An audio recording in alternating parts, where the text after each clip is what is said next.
નમસ્કાર દોસ્તો, વિડીયોમાં ફરી એક વખત તમારું સ્વાગત કરું છું। જે રીતે દિલ્હીની અંદર ભારતીય જનતા પાર્ટીની સરકાર બની અને સરકાર બનતાની સાથે જ સૌ લોકો જાણે છે, સમગ્ર ભારત દેશને ખબર છે કે ભારતીય જનતા પાર્ટી દલિત સમાજ હોય કે આદિવાસી સમાજ હોય એને નફરતની નજરે એમના નેતાઓ જુએ છે। આ સૌ લોકોને ખબર છે। ત્યારે આજે જે ભારતીય જનતા પાર્ટીના નેતાઓના પેટમાં જે પાપ હતું એ પાપ બહાર આવ્યું છે। એમના જે ગંદા વિચારો હતા એ વિચારો બહાર આવ્યા છે। કેટલા વર્ષોથી ભારતીય જનતા પાર્ટીની સરકાર મથામણ કરી રહી છે। ડોક્ટર ભીમરાવ આંબેડકરે જે સંવિધાન બનાવ્યું છે એ સંવિધાનને બદલવાની, પણ સદભાગે આ કોશિશ એમની કામયાબ નથી થતી। ત્યારે ભારતીય જનતા પાર્ટી આજે જે હરકત કરી છે દિલ્હીની અંદર, સીએમ ના કાર્યાલયની અંદર, અરવિંદ કેજરીવાલે 12 વર્ષ દિલ્હીની અંદર રાજ કર્યું, સત્તા ચલાવી। અરવિંદ કેજરીવાલની ઓફિસની અંદર એટલે કે સીએમની ઓફિસની અંદર બાબા સાહેબ આંબેડકર અને શહીદ ભગતસિંહનો ફોટો કાયમને માટે રહેતો। જેવી ભારતીય જનતા પાર્ટીની સરકાર બની, બાબા સાહેબ આંબેડકર અને શહીદ ભગતસિંહનો ફોટો ઉતારી લેવામાં આવ્યો। એના જગ્યાએ નરેન્દ્ર મોદી અને રાષ્ટ્રપતિ દ્રૌપદી મુર્મુનો ફોટો લગાવવામાં આવ્યો। વિચાર કરવા જેવી વસ્તુ છે। હું પૂછવા માંગુ છું દોસ્તો તમને કે બાબા સાહેબ આંબેડકર કરતા નરેન્દ્ર મોદી મહાન છે? એ ભૂલી ગયા શહીદ ભગતસિંહે જે દેશ માટે બલિદાન આપ્યું છે, દેશના યુવાનોને જાગૃત કરવા માટે હસતા મોઢે ફાંસીના માંચડે ચડી ગયા છે। આજે આ ભારતીય જનતા પાર્ટી બધું ભૂલી ગઈ છે। શીખ સમુદાયનું પણ અપમાન કર્યું છે। એમાં તે ભારતીય જનતા પાર્ટીને પંજાબ સાથે તો નફરત છે જ। તમને લોકોને ખબર જ હશે, એક સમયે નરેન્દ્ર મોદી કઈક પુલ ઉપર પોતાની ગાડી રોકી દીધી હતી અને પંજાબીઓ નરેન્દ્ર મોદી પર હુમલો કરવા આવ્યા। આવા ફેક અને ખોટા ન્યૂઝ પણ બહાર પાડ્યા હતા, જેથી કરીને પંજાબીઓ બદનામ થાય, શીખો બદનામ થાય। પણ સૌ લોકો જાણે છે કે તમારી નિયત શું છે। 2024ની ચૂંટણીમાં તમારા જ નેતાઓ બરાડા પાડીને કહેતા હતા કે 400 સીટ આપી દો, અમે સંવિધાનને બદલી નાખશું। તમારી औकात છે સંવિધાનને બદલવાની? નરેન્દ્ર મોદીને હું પૂછવા માંગુ છું, તમારી औकात છે સંવિધાન બદલવાની? તો પછી તમારા ભારતીય જનતા પાર્ટીના નેતાઓ પ્રચારની અંદર ખુલ્લેઆમ કહેતા હતા 400 सीट दे दो, हम संविधान को बदल देंगे। આજે તમે સાબિત કરી દીધું કે ડોક્ટર બાબા સાહેબ આંબેડકર અને શહીદ ભગતસિંહને કેટલી નફરત કરો છો તમે। ત્યારે આ વાતને લઈને વિપક્ષના નેતા આતિશીએ જે ભારતીય जनता पार्टी पर प्रहार किया है दोस्तों, એને પણ તમે સાંભળી લો જરા। देखिए, ये बहुत शर्म की बात है कि भारतीय जनता पार्टी ने मुख्यमंत्री कार्यालय से बाबा साहब भीमराव अम्बेडकर की, शहीद आज़म भगत सिंह की तस्वीरें हटा दी हैं और उनकी जगह प्रधानमंत्री नरेंद्र मोदी जी की फोटो लगा दी है। क्या भारतीय जनता पार्टी को लगता है कि प्रधानमंत्री नरेंद्र मोदी जी बाबा साहब भीमराव अम्बेडकर से बड़े हैं? क्या भारतीय जनता पार्टी को लगता है कि प्रधानमंत्री नरेंद्र मोदी जी शहीद आज़म भगत सिंह से बड़े हैं? क्या उनको ऐसा अहंकार हो गया है? आज भारतीय जनता पार्टी ने अपना दलित विरोधी चेहरा, आज भारतीय जनता पार्टी ने अपना सिख विरोधी चेहरा पूरे देश के सामने रख दिया कि जैसे ही भारतीय जनता पार्टी की सरकार आई, सबसे पहले उन्होंने मुख्यमंत्री कार्यालय से बाबा साहब भीमराव अम्बेडकर की फोटो हटाई, शहीद आज़म भगत सिंह की फोटो हटाई और उसकी जगह प्रधानमंत्री नरेंद्र मोदी जी की फोटो लगा दी। ये बहुत दुख की बात है। अच्छा, ये सिर्फ ये चीफ मिनिस्टर का ऑफिस के बाकी दिल्ली ऑफिस में भी हुआ?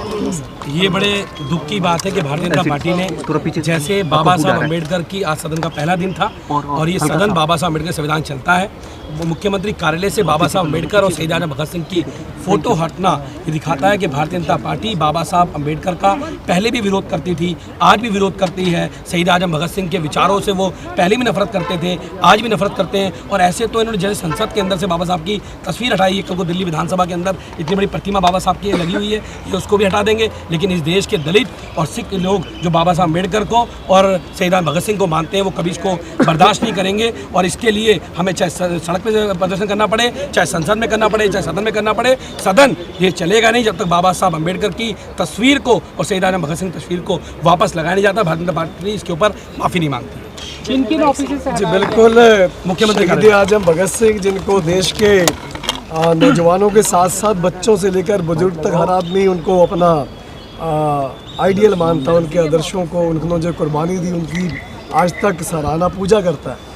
उनकी फ़ोटो को हटा देना बहुत ही ज़्यादा एक दुखदायक और दिल को पीड़ा देने वाला एक इन्होंने काम भाजपा ने किया है। और हम अध्यक्ष जी से निवेदन ही कर रहे थे कि आप मोदी जी की फ़ोटो लगाओ, हमें कोई हर्ज नहीं है, आप लगाएं राष्ट्रपति महोदय की फ़ोटो, हमें कोई हर्ज नहीं है। पर इनका कंपैरिजन आप शहीद आजम भगत सिंह जी से और बाबा साहब भीमराव अम्बेडकर जी से नहीं कर सकते। उन्होंने जो कुर्बानियाँ इस देश के लिए की हैं, इनका कोई मुकाबला नहीं है। और हम ये मांग करते हैं कि शहीद आजम भगत सिंह जी की फ़ोटो और बाबा साहब भीमराव अम्बेडकर जी की फ़ोटो वहाँ पर पुनर्स्थापित की जाए। जब तक ये फ़ोटो वहाँ पर नहीं लगेगी हम सदन नहीं चलेंगे। मैम एक और चीज़ क्लैरिटी दे दें, आप सीएम दफ्तर गए थे तो क्या जगह बदली गई है, पूरी तरह से हटा दिया गया फोटो हटा दी गई। ये पीछे से तो मुख्यमंत्री चेयर की अब देख सकते ये- हैं पहले की फोटो भी नहीं है ये फोटो ये लगा इस तरफ। जब मुख्यमंत्री अरविंद केजरीवाल जी थे और मैं थी तब ये फोटो थी। अब वहाँ से इन फोटोओं को हटा के ये फोटोज़ लगवा दी गई। तो बाबा साहब भीमराव अम्बेडकर की फ़ोटो हटा दी गई है, शहीद आज़म भगत सिंह की फ़ोटो हटा दी गई है। भारतीय जनता पार्टी को लगता है कि प्रधानमंत्री नरेंद्र मोदी जी बाबा साहब से बड़े हैं, क्या वो शहीद आज़म भगत सिंह से बड़े हैं? ये अहंकार भारतीय जनता पार्टी का, ये सिख विरोधी चेहरा, ये दलित विरोधी चेहरा देश के सामने आ रहा है। આ ઘમંડ આટલું બધું અભિમાન ભારતીય જનતા પાર્ટીને કેમ છે? કેમ આટલું બધું ઘમંડ છે? કેમ આટલું બધું અભિમાન છે આ ભારતીય જનતા પાર્ટી?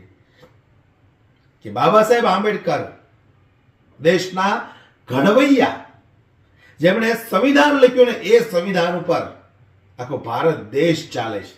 હું તો કહું ભારત દેશ નહીં, બીજા એક બે દેશ એવા પણ છે કે જ્યાં પણ બાબા સાહેબ આંબેડકરના સંવિધાનની જેમ સંવિધાનો બનાવી અને એ દેશ પણ ત્યાં એવી રીતે જ ચાલે છે.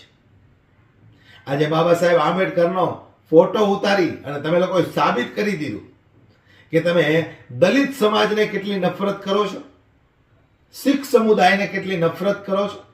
અને એ ભગતસિંહ છે જેણે હસતા મોઢે ફાંસીના માચડે ચડી ગયા, અને તમે લોકોએ દેશ માટે એક લોહીનું ટીપું નથી આપ્યું. તમે એ લોકો છો, ગદ્દાર તો અસલમાં તમે લોકો છો કે દેશના ઘડવૈયાઓ સાથે તમે ગદ્દારી કરો છો. શરમ આવી જોઈએ તમને લોકોને. અને દિલ્હીની જનતાને પણ હું કહેવા માંગુ છું કે આજે તમે કમળનું બટન દબાવી દબાવીને ભારતીય જનતા પાર્ટીની સરકારને દિલ્હીમાં જીતાવી છે. હવે 5 વર્ષની અંદર તમે રાડો ન પડી જાવ ને આ સરકારથી તો મને યાદ કરજો. તમે હજી શરૂઆત તો થઈ જ ગઈ છે. કંઈક 2500 રૂપિયા આપવાની જાહેરાત કરી હતી, એને લઈને અત્યારે બધું ગોટે ચડ્યું છે કામકાજ. બહાનાબાજી ચાલુ કરી છે, તિજોરીઓ ખાલી થઈ ગઈ છે, ખજાનો ખાલી થઈ ગયો છે. અરવિંદ કેજરીવાલની સરકારે અમારા માટે કંઈ રહેવા નથી દીધું. પણ અરવિંદ કેજરીવાલને ક્યાં ખબર હતી કે તમે લોકો દિલ્હીની પથારી ફેરવવા માટે આવવાના છો? એ તો એનું કામ મસ્ત કરતા જ હતા. બધું સમયસર સેટિંગથી બધું સરસ ચાલતું જ હતું, કારણ કે એ ભણેલા ગણેલા હતા.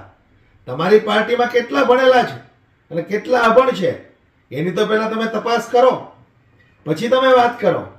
તિજોરીઓ ખાલી ખમ કરી નાખી તો અરવિંદ કેજરીવાલે પૈસા ઘરે તો નથી લઈ ગયા, અને ઘરે લઈ ગયા હોય તો તપાસ કરાવો, ઈડીસીડીની રેડો પડાવો. આ બધા તો તમારા ગુલામ જ છે.